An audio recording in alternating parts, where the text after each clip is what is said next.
Buenos días, mi nombre es Roberto David Ramírez Ramos, curso la materia Laboratorio de Electrónica Digital 2, impartida por el ingeniero Edgar Alberto Pérez Castillo.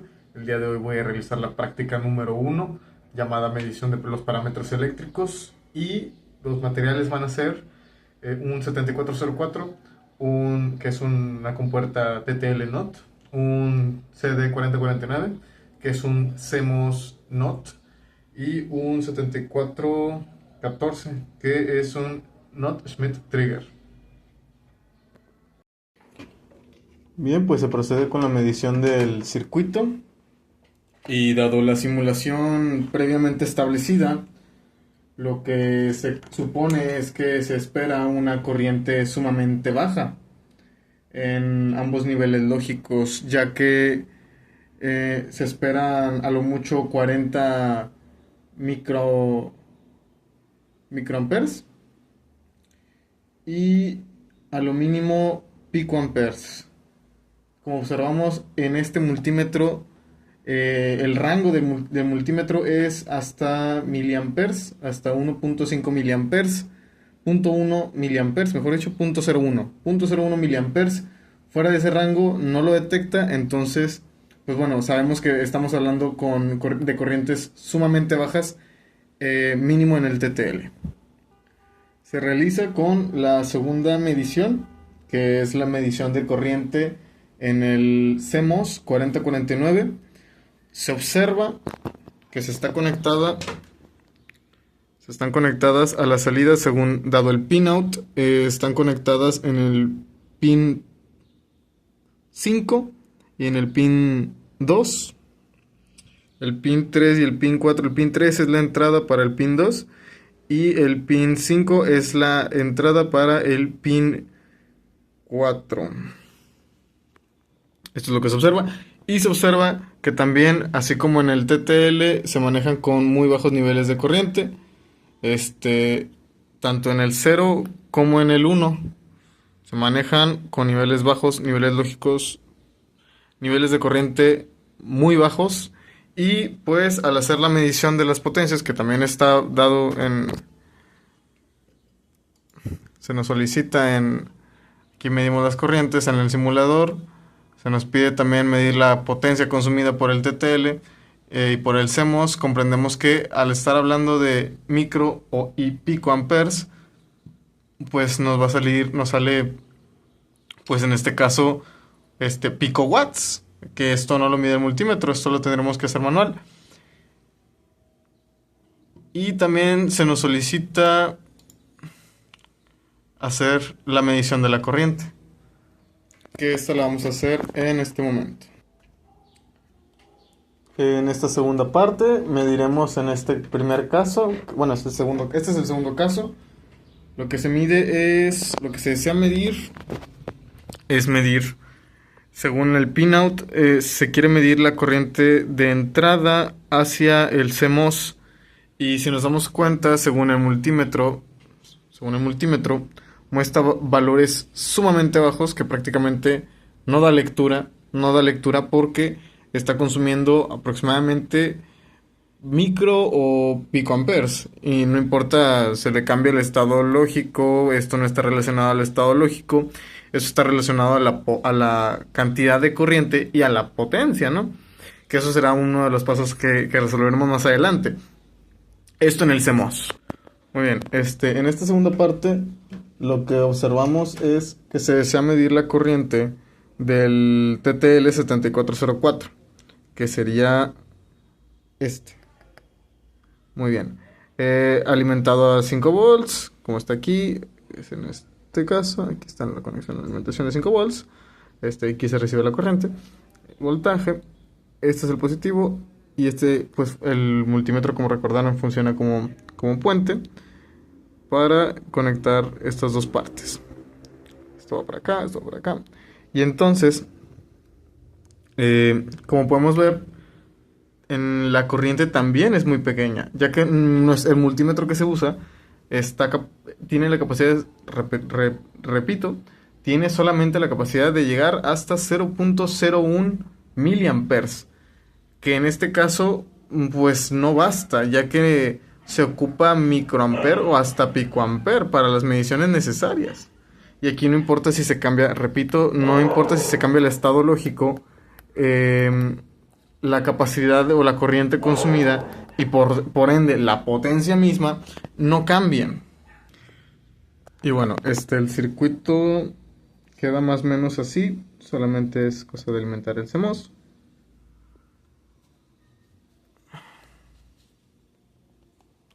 Y se observa más o menos esto. ¿Por qué se utilizó esta resistencia? ¿Por qué se coloca esto? Meramente por protección, para que no exista cortocircuito. Bien se puede, bueno, no sé si se puedan dejar así, sin resistencia, pero yo de preferencia le coloqué resistencias de un kilo que no afectan en la medición, en teoría, no afectan, dado que en la simulación se utilizaron resistencias de 330 y no afecta en la medición, no afecta. Se sabe que los parámetros ya de por sí son muy pequeños a los que un multímetro convencional pueda medir. Entonces, pues es parte de. La tercera parte va a consistir en alimentar con señales cuadradas tanto el TTL como el CMOS y alimentar con una señal de diente de sierra a un 7414 Schmidt Trigger, que en este caso es en esta parte. Como puede colocarse la resistencia, puede emitirse, yo solamente lo hice, repito, por protección. Esta es la entrada, esta va a ser la que va a mostrar recibir la señal y se va a mostrar. Esta va a ser la señal del Schmidt Trigger y pues esta va a ser nada más la tierra, ¿no? Esto pues funciona como tierra a final de cuentas. Laboratorio de analógica para el generador de funciones donde se tiene 1 kHz, pero eso no es relevante, de hecho solamente es para los datos del osciloscopio, pero no afecta en la lectura. Se alimenta con 5 volts del circuito. Para el TTL 74004. ¿Qué se observa? Se observa que la primera función es una señal cuadrada y la segunda es una NOT. Es una NOT. Se observa también que está este incremento. Observamos estas señales.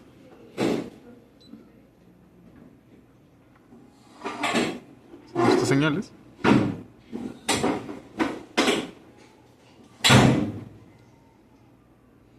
Que están relacionadas a escalas de nanosegundos.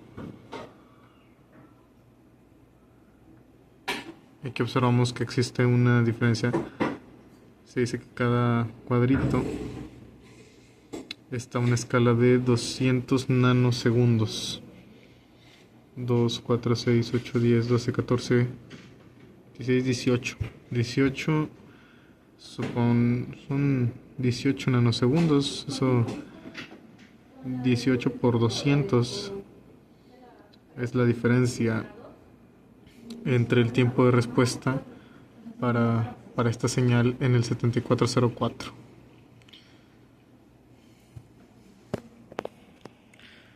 En este segundo caso estamos alimentando un CD4049. Aquí tenemos el voltaje de drenador. Aquí tenemos el voltaje de tierra. Esta es la tierra. Alimentado a 5 volts. Igual se puede alimentar a menos. Se puede alimentar hasta 4.24. Observamos que esta es la entrada. Observamos que esta es la entrada del NOT. Esta es la salida del NOT. Se alimentan las entradas con el generador de funciones a onda cuadrada. Otra vez el onda cuadrada. Y se observa en el osciloscopio esta señal. Si queremos hacer un zoom para observar el tiempo de dispersión, el tiempo que se observa,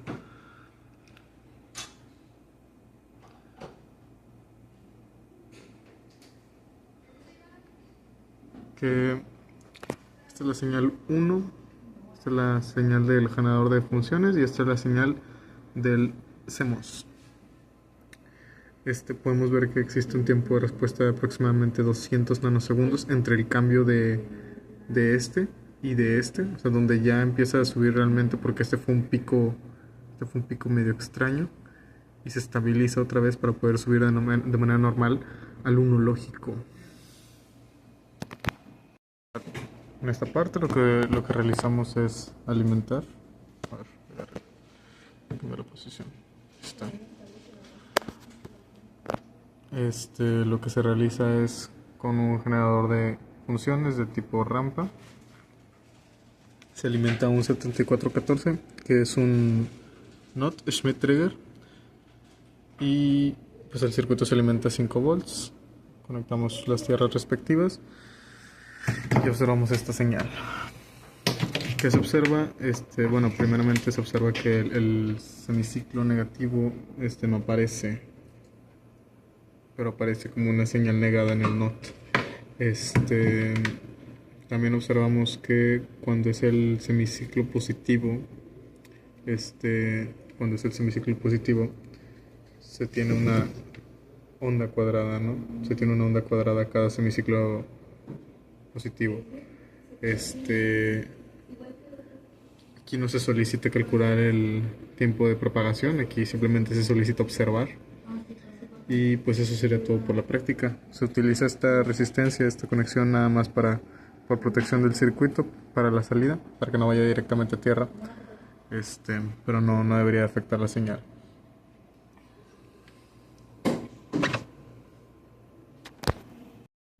Como observación de la parte número 1, comprendemos que las limitaciones de los instrumentos de medición eléctricos o para componentes eléctricos están muy limitados, principalmente porque son utilizados, mínimo el Flux 73, pues tiene parámetros que soportan hasta más de 500 volts, 600 volts, y soporta hasta un máximo de 10 amperes. Entonces, pues evidentemente no está diseñado para este tipo de medición donde se necesitan desde micro hasta picoamper. Son instrumentos de medición todavía más delicados, donde efectivamente también se pueden tomar en cuenta algunas corrientes que son de ruido, que son de señal, que no precisamente pertenecen ni al TTL ni al CMOS, y se agregan a la señal, ¿no? Entonces también hay que tomar en cuenta que los medios para poder los medios para poder medir estas señales o estos valores, pues están bastante limitados, ya que se necesitan de instrumentos todavía más precisos que puedan detectar estas pequeñas fluctuaciones en las señales o cambios en la corriente si se decide optar, ¿no? Que es lo que se busca en este caso, ¿no? En este caso buscábamos observar el cambio de señales en los dos tipos de estados de tanto el TTL como del CMOS en una compuerta NOT. Y pues eso sería todo. Igual voy a hablar más adelante, haré otra segunda conclusión en la cual me referiré sobre la observación de las ondas cuadradas tanto en el NOT como en el CMOS como en el Schmidt Trigger, que se utiliza un diente de sierra y su salida misma. Lo que se observó en la segunda parte, que fue la parte de la implementación, se dieron varias conclusiones. Cuando se alimentaron las señales cuadradas, se observaba una señal pulso. Esto puede ser debido a errores de lectura del osciloscopio. Sin embargo, sí se observaban estas señales de cambio. No se observaba como tal en 0 lógico, 1 lógico, pero sí se observaba que existía un cambio en los estados mínimo, dado por el periodo en las señales de impulso. Eso fue lo que se pudo observar. Y en la parte del Schmidt Trigger, que ese sí se pudo observar la onda generada, tanto el antes, que es una señal diente de sierra, como el después, que es una señal cuadrada, que es el objetivo de este tipo de compuertas. Se observó que era lo principal. Creo que fue lo más rescatable de esta práctica, ya que fue bastante clara la observación de cuál era el comportamiento de las ondas cuando estas entran en un Schmidt Trigger. Y pues eso podría ser lo más rescatable, ¿no? Lo más importante de la práctica. de la segunda parte, que fue la parte teórica, porque en la primera parte pues hablamos de las corrientes de las mediciones y de los parámetros de medición de los mismos, que estos estaban muy limitados por los lectores, los lectores de